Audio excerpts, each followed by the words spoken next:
जो दिल मां बसल बा तू तो चल गईले,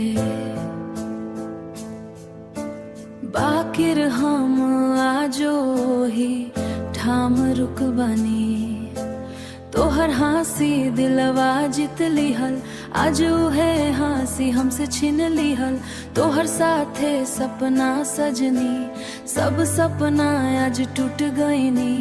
रात भर तोहरे याद सतावेला, निंदिया आँख से उड़ जाला। दिल रोवे चुपचाप बैठल, दर्द के बात केहू ना बुझाला।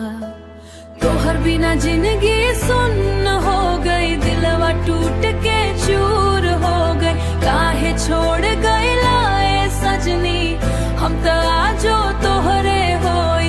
रोवत रोवत दिन कटेला, याद तोहर साथे रहेला। तू तो खुशी में आगे बढ़ गईला, हम अकेले रोवत रह गईनी। जे हाथ पकड़ के साथ निभाए कहले, ओही हाथ छोड़ के चल गईले।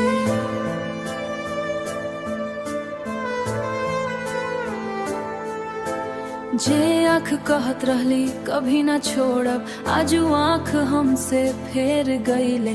हर सांझ तोहर राह ताकी, हर बिहान तोहर नाम ली।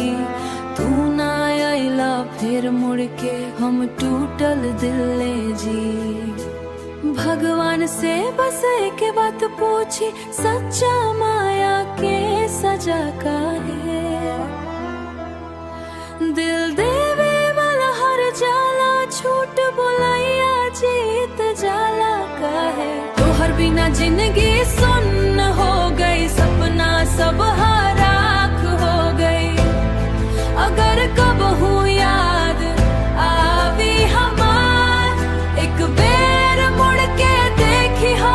हम आजो तो हट जो हत बानी, दिलवा जो तोहरे चाहत बा। तू चाहे भुला दे हो हमके, हम तोहरा कभी ना भुलाई।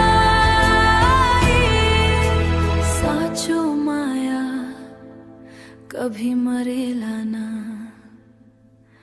बाकिर याद